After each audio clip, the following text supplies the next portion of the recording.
everybody, and welcome to the Kindness Project. So we start again. I'm joined by a girl who is one movie into the Marvel Cinematic Universe. It's Charlotte James. And I'm joined by a man who's half a movie away from the end of the Marvel Cinematic Universe. It's Chris Dames. I'm on the end game. I've gone through Black Panther, I've gone through Ant-Man and the Wasp, I've gone through Thor Ragnarok, and I am now in a position where we've got audio. Sorry, I had to check. It gets desperate when you're running a podcast and you've just got to check for the audio every time. But we're there on that, aren't we? Yeah, well, he's halfway through Endgame, and I've decided to watch them in chronological order based on the content. Oh my god, it's really... So I've just finished Captain America, the First Avenger. So you're not watching it in order they were made? You're watching it in order of when they were set? Yeah. Endgame will blow your mind then, because it's all about time travel. They visit every single I know, part. I've seen Infinity War. Okay. It was on in the library at school. And we're joined by our very own kindness and mindful superhero. It's Joshua. How are you, mate? Hey, good morning, everybody. I'm fine. It's a lovely sunny morning, and I hear you, man. When I got Disney Plus 2, just binged all the way through it. You know what? I'm not normally. You know what? I am a binge watcher of documentaries normally, but fiction, I'm not a big binge watcher of. I know you love a box set, but I typically don't. But the Marvel movies are getting me at the minute, which brings us on to our question of the podcast, which I've been a bit lackadaisical. It's actually a word, that. Today, because I've only just posted it. But can you tell us who your favourite superhero is and why? And let's do some Sunday morning shout-outs. Shout-out to Justin. Shout-out to Steph. Hope you're doing well, Steph. Shout-out to Russ. Shout-out to Stephen Stewart. And shout-out to Kelly for joining us this morning. Really appreciate it. Who's your favourite superhero? My favourite... Well, I'm not really that into superheroes, but you asked that question, I'm like, superheroes? But I quite like... I was going to say Black Widow, because I saw this one scene where she broke out of that chair, and it was Black cool. Widow? Yeah. Okay, fair enough. She's not a super, but she's a hero. No, fair enough. I like it. I actually...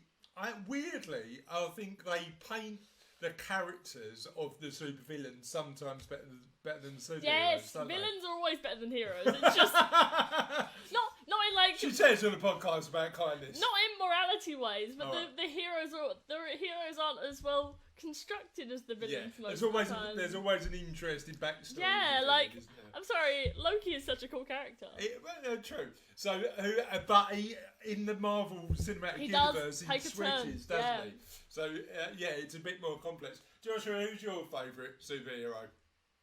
It's funny, actually. I mean, I like Captain America because he's a really good guy, but I really like, Iron Man because Tony Stark is always pushing the boundaries of what can be done. So if I could have a mix of the two, I'd take both of them. But if I had to choose one, it would be Captain America. You know what? He's just trying to do the right thing. No, I love it. I've got a bit of a attraction to the underdog story. Yeah. So for me, why did you roll your eyes at that? For me, Ant-Man, just genius, absolute genius, and like sort of the fact that they put retro stuff into the Ant-Man films. The massive Thomas the Tank Engine in the first Ant-Man movie was amazing. I like Banner, not a Hulk, Banner. Who would you go for? Who would you have around for dinner, Banner or the Hulk? Both. But in the last one, he is both. Yeah, I know. So that's all good. So unofficial. Haven't seen it, but I know that. Official question of the podcast is: who's your favourite superhero? Unofficial question of the podcast who's your favourite villain? Who's your favourite super villain? There's only one choice for me: Magneto from the X-Men. Yeah. Who's your favourite villain, Joshua? It's a good question. I mean, what the lady was saying is true. The villains are often better drawn than the heroes. I mean, even what's his name, Steppenwolf from Justice League. It was all about I have to do this thing and it's right. Well, actually, no, it's not right. You're a psycho. But he had a reason for doing what he does, whereas some of the superheroes, they're just good. Yeah. But that's yeah, why I like think actually Frankenstein. Magneto's probably one of the more interesting ones, because throughout the films he tries to be good and he tries to sort of live a life not using his powers, and he just gets knocked down again and again. Eventually, he just goes bad, and it's really understandable. You can empathise with that. Yeah, true.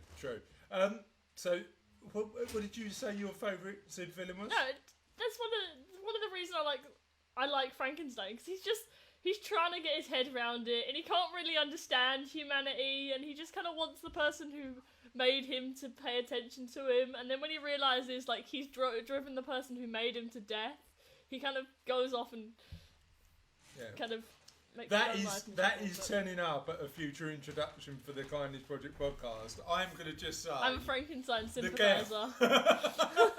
The girl who sympathises with Frankenstein, it's Charlotte Danes. Just because he killed the man's wife. Just.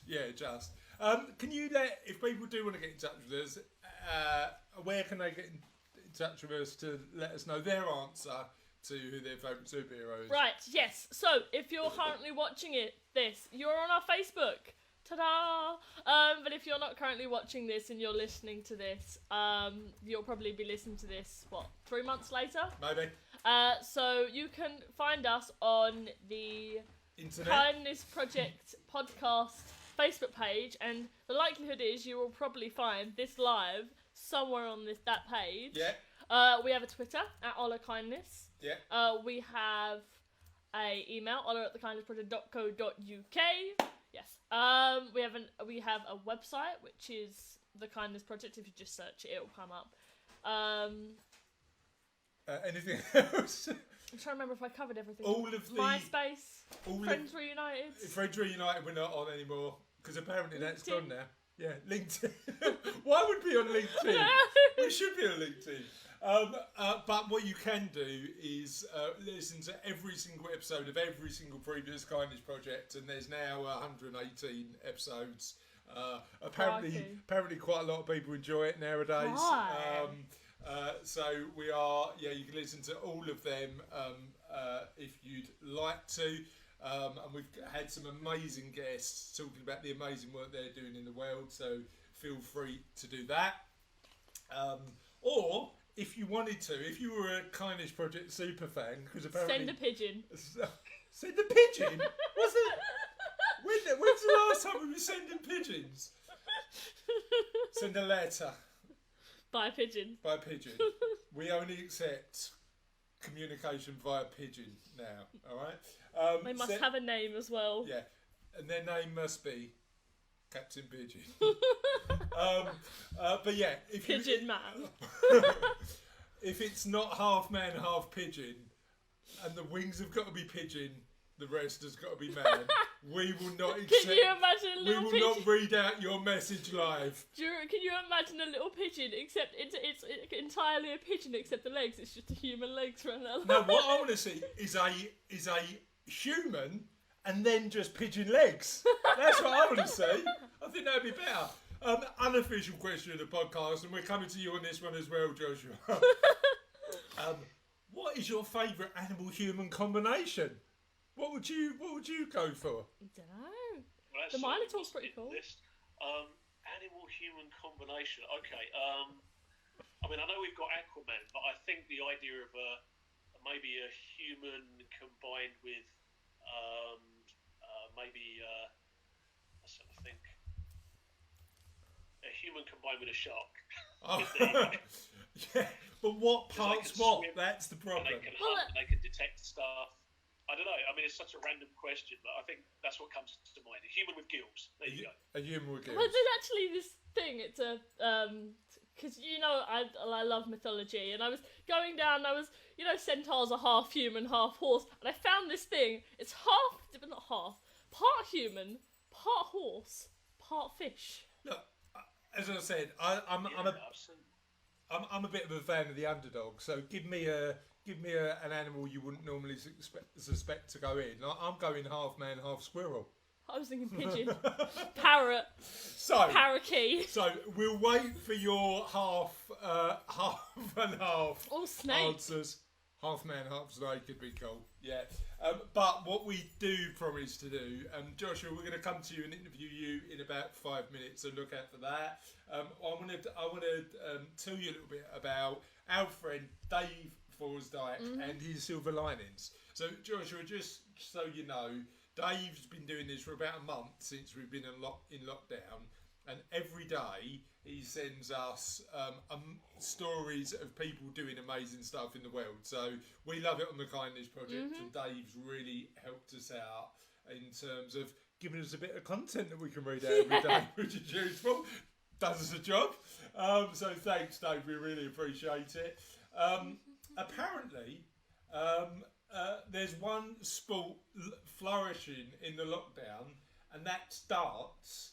Friday saw the first of 32 consecutive nights of world-class darts in the PDC Home Cup. So there's people playing darts at home, and then I suppose like doing it via Zoom. That's fun. I can't imagine, apart from potentially e-sport, like sort of World of Warcraft, and stuff like that, any other sports that you can play at home. Maybe chess. What are you? Any ideas, Joshua? Anything from you, sports-wise? Gosh, yeah. I mean, you could shoot hoops inside, I guess. Could they? I know that. I mean, it's not a sport, but my kids have started. I found a pen pal letter that someone sent me from 1982. I mean, literally, I only found it a few days ago, and they got inspired, and they're sort of writing letters to each other, flashing them on WhatsApp, and sending them off. Oh, I love that. But in terms of sports, yeah, mini golf. You could do that inside. Mini golf, yeah. You could set up your own course. Parkour. Yeah, but once you've jumped over your sofa 12 times, what else are you going to do? Jump on the dining table. Oh, you know what? Did I tell you what happened the other day? What? I think I mentioned it on Friday's podcast, so apologies if you were watching on Friday and I mentioned it again. I went out for my sort of social isolated run and took Sophie out on the bike the other day. Run all the way. We were lucky enough to have a county park around the back of the house, so ran all the way to what's now a closed bird sanctuary, and they've got benches and a cafe and stuff like that. But it's all closed. The benches are there, and I started jumping on the. It was just me and Sophie.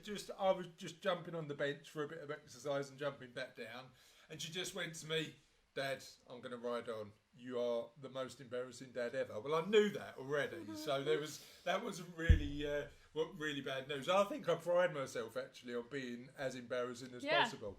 Joshua, are you any good at being an embarrassing dad? Oh well, my daughter Heather, who's now 25, she told me that I only officially grew up in my mid-30s because she'd be the sensible one walking down the street, and I'd be jumping on the walls. I mean, who doesn't like walking on the walls? You know, you jump and you balance, and then you find the posts, and you jump between the posts, and yeah, she just get really embarrassed. I love embarrassing my children. I believe it's every father's duty to do that. I reckon so as well, mate. I'm going to do it to all my kids. So you can check out the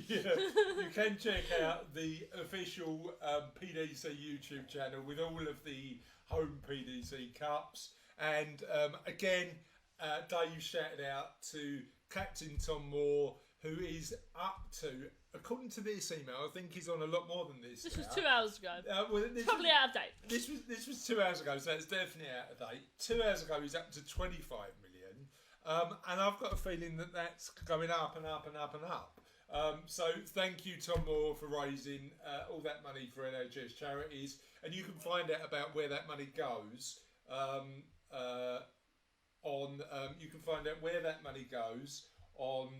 www.nhscharitiestegether.co.uk. That's amazing stuff. And he's still raising money, so you can go, if you wanted to donate to Captain Tom, you can go to www.justgiving.co.uk. A few other ones from Dave. The Oval Tavern in Croydon has found ways to keep its regulars and their children engaged during the long lockdown. Online live music, children's stories and a virtual festival are being enjoyed by the pub community. A doctor in Baltimore is delivering kits to frontline medical staff to help them cope wearing PPE all day. Now, I don't know whether this doctor is half man, half doctor. I was thinking there's a vet, but sure. So you're thinking vet, I'm thinking half man, half doctor. The likelihood is he's probably a dog with some bandages that he's just delivering. Oh! Yeah. But I like the idea of animals helping us out. Oh, like that, like it was never that. What did you assume? I assumed it was just a vet who just treated dogs. Right, okay. And apparently Sir Andrew Lloyd Webber is at it again, and he's... he is, yeah. Did you watch Jamie? There's something about Jamie. Oh, we were going to, but the version that had the best quality was taken down, so we ended up watching Edward Scissorhands. Oh, good choice. On Disney Plus. Uh-huh. Yeah. Okay, good stuff. Right, so any silver linings for you, Joshua? What have you loved hearing about whilst in lockdown? Because as we've said, it's not a particularly positive time, but there are silver linings to everything, isn't there?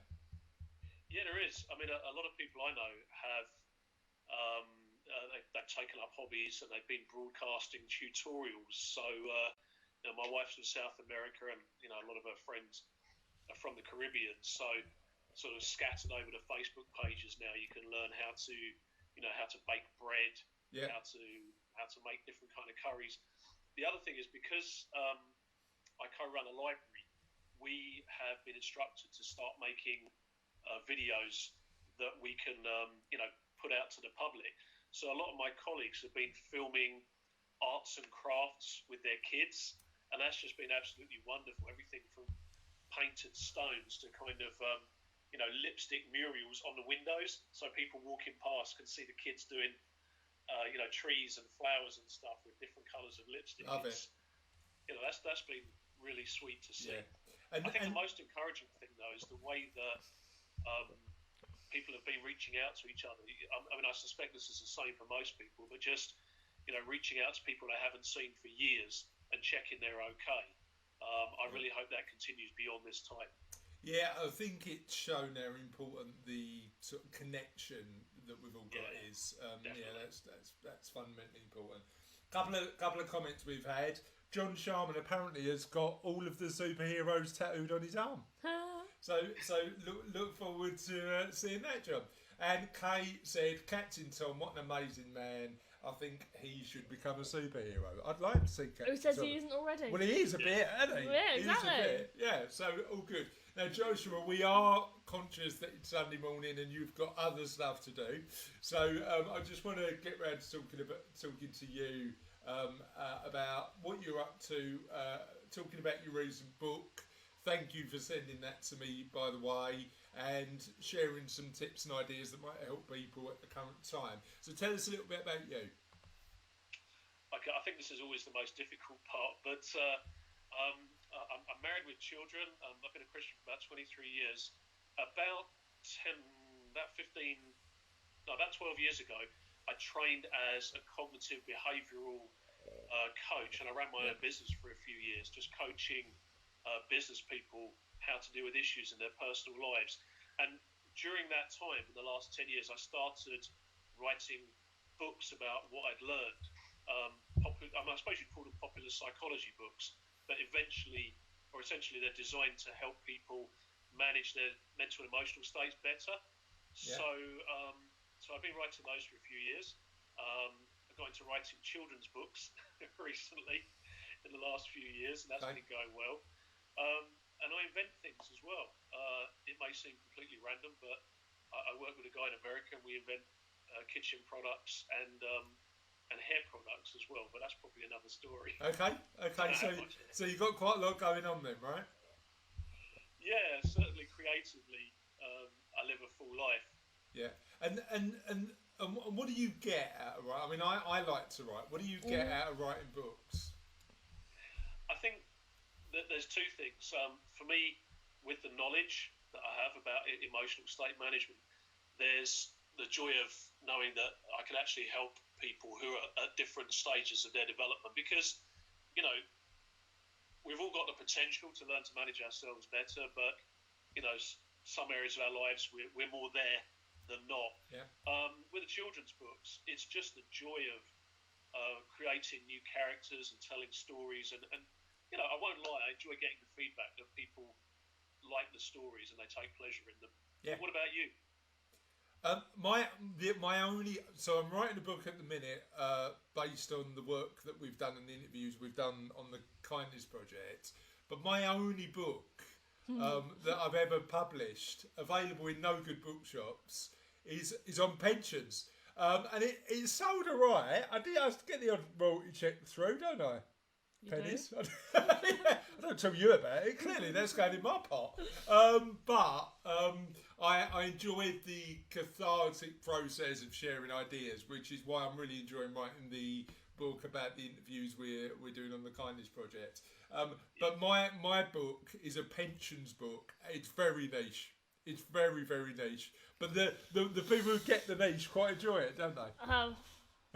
You didn't. I didn't. But the book on kindness, I'm really excited about, and it's really interesting because the fact that we get the opportunity to do this and interview loads of amazing people, you're always learning from when you interview somebody, which is one of the reasons that we really enjoy doing this.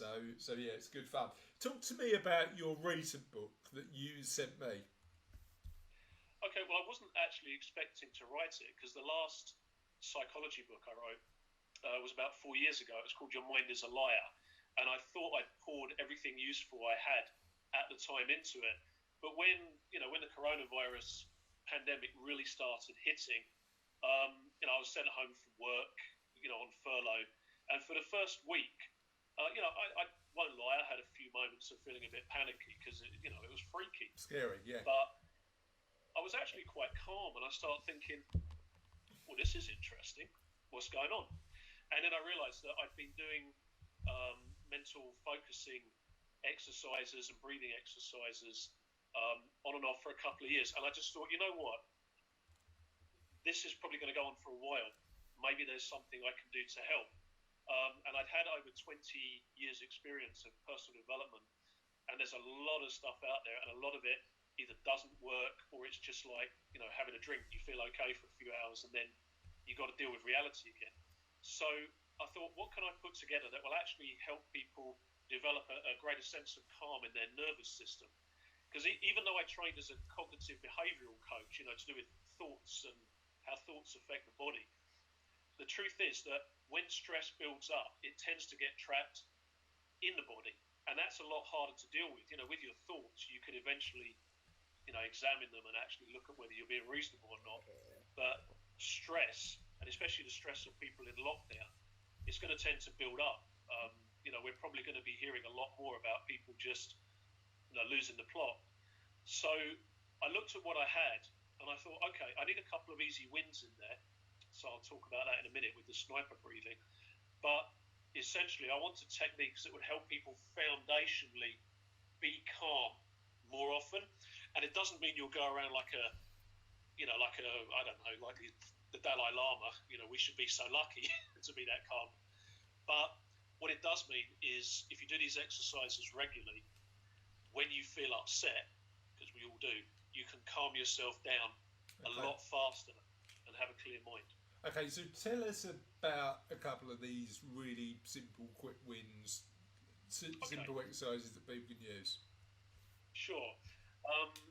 Well, there's a couple in there that I call basic training. One of them I can show you right now. Now, I don't know whether any of you are old enough to remember Action Man.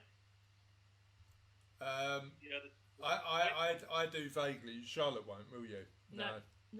Okay, well, let's just say it. Oh, gosh, I'm going to have to reveal my age. But at the end of the 70s, there was an Action Man toy, and he had this really cool feature. Remember, we had no internet, no DVDs, no mobile phones, no nothing. So this may not seem so cool now, but can I just say the look of shock on Charlotte's face when you said no internet? She was just like, Did the world exist? I could go a couple of days without internet, A couple of days! but I'd need my DS, and that wasn't released until like 2010. Yeah. I sorry, just on a complete aside, what was your first computer, Joshua? Me? Oh gosh. It was an Acorn Electron, which was the poor cousin of the BBC Micro. Yeah, I remember that.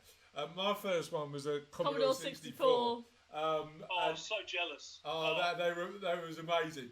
And yeah, I was trying to explain to Charlotte the other day that when I wanted to play a game, I had to go into the shop, go and buy a tape, come back. Yes. Wait for half hour for it to load, and then play the actual game. And she was just looking at me like I was from another planet. You still have to do that on the PlayStation sometimes. You don't have to leave the house. You just have to go into the store and it's all online. Yeah, exactly. But you still have to wait half an hour to 2 hours.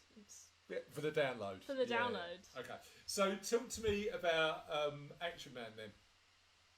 Yeah, so this Action Man, he had this really cool thing, which was eagle eyes. Basically, there was a little tab in the back of his head, and you'd pull the tab left, and his eyes would go right, and you'd pull the tab right, and his eyes would go left, and you'd take him out to the garden, and you'd build up mound molds, and you'd kill the Russians. I know that's very politically incorrect, but the Cold War was still on then. Mm. And what I discovered was there's a guy who wrote a book on the vagal nerve, which is sort of a major nerve in the nervous system. And I'll show you what to do. But if you do this, it actually creates a kind of a reset in your nervous system, and it makes you relax. Okay. It's very, very simple. And I called it Relaction Man. Relaction Man. I like the phrase. So what do you need to do? Sorry, say again? So what do you do to become Relaction Man? Relaction Man, yes. And in the book, I actually included a link to the original advert if you really want to see it. So you take your hands, you put them together, and you put them on the back of your head. So you have them resting quite firmly on your skull, just above where it sort of joins your spine. And then what you do, I'll say it before I briefly demonstrate it. All you do is you keep your head pointing ahead, and you look to the left, and you just keep looking to the left for between 30 and 90 seconds. Now, the position of your eyes is linked to certain functions in your brain, but basically you keep looking left, and after, for me it's about 30 seconds, but they say it can take up to 90. What you'll find is you'll just feel this sigh escape you, or you'll want to take a deep breath, and that's a sign that your nervous system has done a reset. And then you look ahead, and then you look to the right, and you just keep looking to the right for up to a minute and a half. And it sounds incredibly simple, but on YouTube you get these clothing hacks. You get someone who can turn my daughter watches them. Someone who can turn a pair of tights into like a halter neck top, or they can turn a pair of trousers into sort of a crop top and that kind of thing. In your nervous system, there are various hacks, and this is one of them. Cool, love it. And talk to me. I know in your book there's a technique called sniper breathing. Talk to us a bit about that. Okay, well, I like action films, and in a lot of films there's hunting, and at the last minute before the guy takes the shot, he breathes out slowly, and he takes the shot. And whilst I don't hunt, I presume that is to steady himself. So I came across this technique by this guy called Dr. Mark Schoen. It's actually called the Schoen technique, but sniper breathing is much cooler. And what you can do within about 40 seconds, if you start to feel anxious, you can actually bring yourself to a really focused state of calm. Again, I'll talk about it and I'll demonstrate it. And it does look a bit stupid, so probably doing this in the middle of the local shop is it's going to get people moving away from you far faster than a cough. Maybe that's what you want. But number one, maybe that's what you want, and number two, in the embarrassing dad state, where does this sit? Do you know what I mean? You could really embarrass your kids with this technique, couldn't or you? your parents. That is true. I might have just done my own grave there. Never mind. now you're giving me ideas. I'll have to talk to my daughter about that one. So what you do is, firstly, you keep your mouth shut and you breathe in through your nose for a count of 5 or 6. Obviously, everybody's lung capacity is different, but just... And then you hold for a count of 4 or 5. And what this does, it allows the CO2 to build up and start to stabilise the way you feel. So you hold your breath for maybe 5 seconds. Now, this is the silly bit, but you need to do it this way. I don't know why. I've experimented doing it quietly. It doesn't work. What you do with your out breath, you breathe out for a second, pause for a second. Breathe out for a second, pause for a second. And you do that 3 times, and on the 4th time, you let your breath out. So, shh, shh, shh, shh. I don't know why. Like and you do that at least 2 or 3 times, and I promise you, by the 2nd or 3rd time, you'll be like, oh, I'm all right. This is really cool. Amazing. It just works. Cool. Okay, we will be experimenting with that. Charlotte does think that sounds like a train. It does. But if it's a, you know what? I think all of this sort of stuff, you want techniques in your locker to just help you cope with the current situation, and this sort of stuff is fantastically useful. I'm a firm believer in looking at what you're grateful for as a way to manage stress, but I know you've got a bit of a unique perspective on that. Tell us a little bit about that. I do, and I mean, gratitude itself as a technique. I mean, a lot of people now have probably read an article that says you should, write down 5 things you're grateful for every day, and this is fantastic. It's sort of moving out of the new age woo-woo into serious scientific study. There are books on gratitude now. There is plenty of scientific research that talks about the benefits of gratitude in terms of protecting your own mental health, right? It's true. And before I talk about a technique, I do want to say something about gratitude. I've started to hear from friends that people are going a bit stir crazy, being under each other's feet, and certainly right now, it would be easy to look around, be in a bad mood and say, what have I got to be grateful for? One of the important points about, writing out gratitude, writing out things you're grateful for, is to force yourself, because you won't always feel like saying, I'm grateful for lockdown, I'm grateful for not being at work, I'm grateful for being stuck in this house for 3 weeks. So I do definitely believe in the importance of forcing yourself to find things you're grateful for. But the take I have on it, there's a technique in the book called Feel the Fear and Love It Anyway. And when we feel fear or anxiety, a lot of people, they might not consciously know it, but they feel like they can only feel one emotion at a time. I feel scared, I feel anxious, I feel fearful about the future. And certainly right now, the ability to get triggered by a lot less is all around us. But I'll explain this in terms of tastes. It's possible to bring a positive emotion like gratitude and use it to take the edge of fear. So it won't completely eliminate it, but what it will do, it will flavour it. So I don't know whether you like curry. You a curry person? Yeah. We quite like curry, don't we? Quite like curry. Yeah. Okay. So if you've got my favourite curry is definitely. Go on, so if you've got a strong curry, you can take the edge of it off it with some mango chutney, or you can have a glass of milk nearby. So you're experiencing both flavours at once. You're still getting the curry, but you're also getting the, shall we say, the more positive flavour to even out your experience of it. So one of the techniques, and it's a bit too difficult to explain here, but essentially you will think of what makes you fearful or anxious, and you'll bring in the flavour of gratitude. You will have already thought of things you're grateful for, and I teach you how to flavour the fear with gratitude.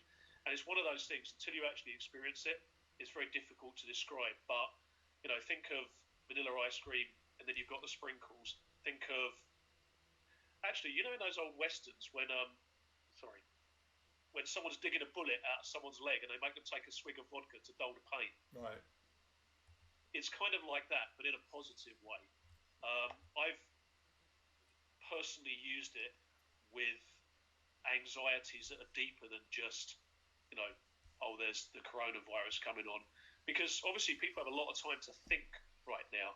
And during this time, you can come face to face with yourself and your own anxieties about things that were going on before this time. So I found this gratitude technique very useful for calming myself when I'm thinking about things from the past. So as a counterbalance to the stress and fear that many of us are feeling at the minute, right? Yeah. Where can people find your books? Okay. At the moment, it can be found on Amazon. Within a couple of days, they'll be able to go to smashwords.com. And I don't know how long it takes them to distribute it, but within a few weeks it will be on Apple Books. But at the moment, you can primarily find it on Amazon, any of the Amazon sites. Amazing. Thank you so much for that. Really appreciate you sharing your techniques. And if any of our audience try sniper breathing or thinking about gratitude at times of stress, or the one, so what's the one where Joshua, just show us how the hands go again. Right. Put your hands together, put them behind your head, look to the left for 90 seconds, and look to the right. Ahead, look to the right for 90 seconds. Okay, don't turn your head. We are going to be giving that a go. I'm just going to, before I do it, I'm going to take you. We'll go on our hours exercise and we'll find the most embarrassing place to do it. Just see how humiliating it can be for both of us when we do it. See who gets humiliated first. It'll be you, because I've done lots of embarrassing things. Take pictures. Oh, great stuff.